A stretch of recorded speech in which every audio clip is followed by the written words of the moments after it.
First of all, I want to know, what all you four think of the sprint as it is? Are we happy? Are we sad? Are we indifferent? Elle, starting with you.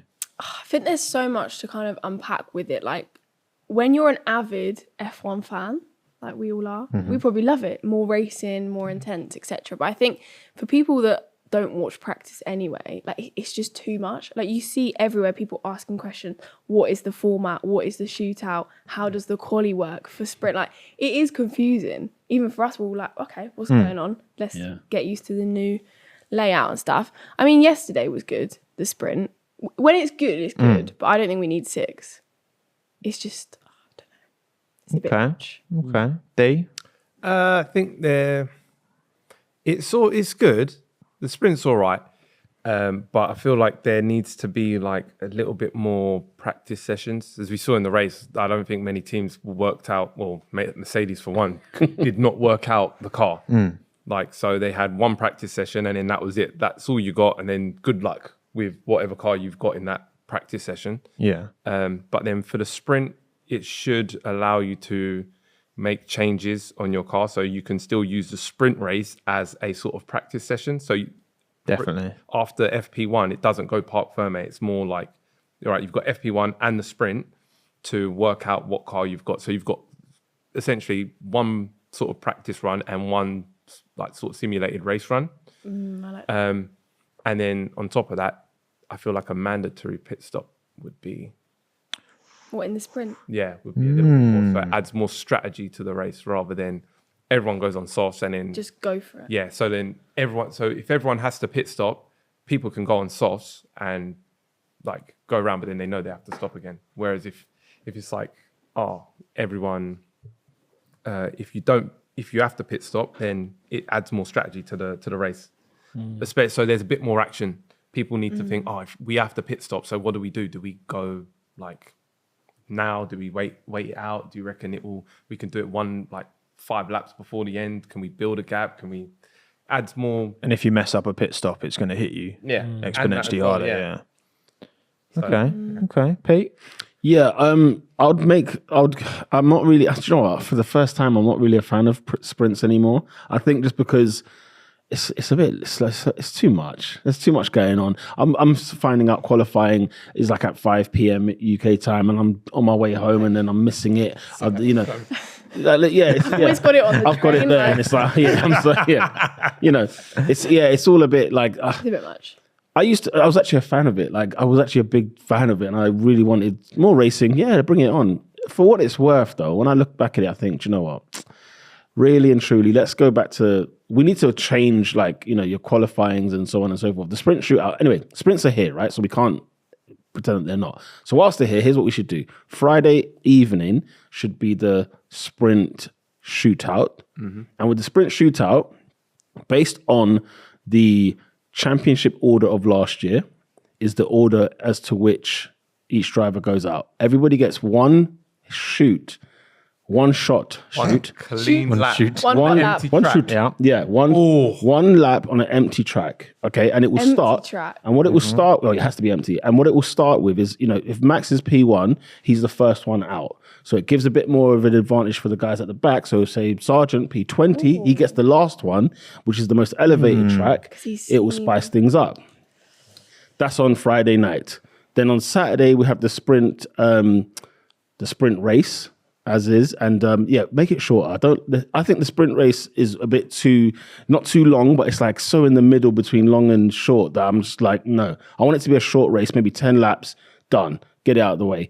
And maybe even if, I agree, maybe a mandatory pit stop might spice it up a little bit. Then qualifying is Saturday evening. So qualifying for the Sunday's race, Saturday evening, because quali on Friday and the sprint day on Saturday and then a race on Sunday is blowing my mind. You forget what the grid is on Sunday, don't Honestly, you? You're like, I was coming here. Are they racing? Are they qualifying? Like on the way here, I was like, okay, what are we going to talk about today? Are we going to review the quali or are we going to review the sprint day? And we ended up talking about the sprint day, even though the race here was to do from the quali on Friday. Do you get what I mean? And it's like, so for just keep them linear, just like make it sprint is the first set and the race, the Grand Prix weekend is the second set. Well, that's what I do. The FIA have, acknowledged this in F1, and there's a few proposed ideas they've kind of put out, which seems to be the way they're planning for next year. So, like you say, the normal Grand Prix qualifying, the real race will be on Saturday afternoon. Okay. And then the sprint race moves to Saturday morning. So you've got sprint quali. So you've got FP1 Friday. Yeah. Then sprint quali. Yeah. Sprint race Saturday morning. Then Parc Fermé. Cool. You can change your car ahead of qualifying, which is basically kind of what you said. Is that what they're saying? I didn't Kind know of there. That's what's Did you been. read that before? No, I Bit of genuinely- research. I'm actually surprised. So then it will make So you'll have the sprint will be done completed by Saturday afternoon. Yeah. And then when we have Saturday afternoon qualifying, Yeah. it should be harder to then get the two mixed up because you can just kind of forget about. All right, you write that off. And you don't have to watch the sprint then. You can just treat it as a normal. Don't have to watch the sprint if you don't want to. Yeah. Come in 'Cause it on doesn't- Saturday quali. I think if this is what happens, I think it's an improvement. Yeah. I still think the idea of sending Max out first is a bit mad because you don't then get that crescendo. Yes, track evolution is a thing, but is it enough? You could probably get pole position set on the first lap. True. And then Sargent will probably be P20 on the last lap. When they're going out one at a time, I don't know how much track evolution there'd be. Yeah. So I'd probably still put it in reverse order of either the championship at the time or how it finished the season prior, maybe if it's the first race of the season. Yeah. But I'd like to see the one shot. I agree with that. I think clean, empty track, one shot, you wouldn't get any traffic. Yeah. You wouldn't get there's a lot of problems it would solve. It would create other problems potentially if it starts raining halfway through. But then Magnussen got pole last year in Brazil because it started raining halfway through and he got his lap in early. Yeah. Part of the fun. Exactly. So I think with a bit more adjustment, they can get it to a place where, because we were saying too much F1. My argument against that, right? This sport, we have 24 events all year. That's the entire sport. Yes, 24 is a lot by F1 standards, but compared to other sports, Football. Premier League, you have 800 games a year. NBA is over 1,000 per regular season. I think I'm not necessarily fundamentally against. Don't get me wrong. As a diehard fan, I quite enjoy chucking the practice on a Friday. I'm doing a bit of work, having it in the background. Right? I've got my own experience, my own nostalgia with that. Yeah. But if it means we can get more value, more entertainment out of this product and see more racing when there's only 24 events all year in all these different parts of the world, then actually if they can make it good, which I don't think it is right now, I think even though we had a good sprint yesterday, I still think the format is fundamentally flawed and I'm glad they're making these changes. But we've got 24 events all year. If we can double the amount of races, But it's the same having thing sprints. in a mini format. I was just going to say. It's not different Let's enough. talk about football you brought which up is there. why they need to change it. As you said, football's got 800 games, but you're a West Ham United fan, right? And So would you... am I. Oh, Just God. saying. Wins. Season 2 ticket Arsenal, holder. 2 West Ham. That's all right. Oh, is Come it? on, you guys. Yeah. I got rid of mine a few years ago. I've given up. So imagine, We right? beat Arsenal. Do you say Arsenal? Stop it. The other day. This is a Brilliant Formula One watch. podcast. Passed on Can from we that one please move quite on? quickly. Iron. and it's a marathon, not a sprint. Back to the conversation. West Ham, would you watch them, Friday afternoon, they got a training session. They have a friendly on Friday evening. They then got another training session on Saturday morning. They've then got, I don't know, a Europa League game on the Saturday night. Then they've got a training session the next morning, or not even the next morning. It's just but they it's a play Premier once League a game. week. Exactly. So when you said Already? no, because as you said, with the Formula One thing, the problem is, say you've got your driver Alonso, you're watching Alonso race, Friday, Saturday, Sunday, Yeah.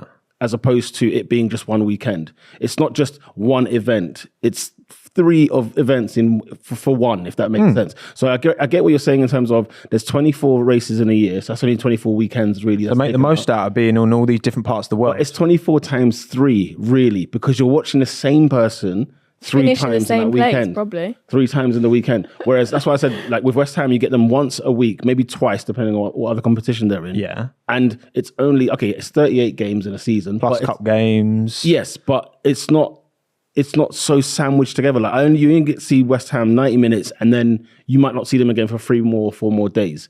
This is back-to-back, 2 sessions in one day.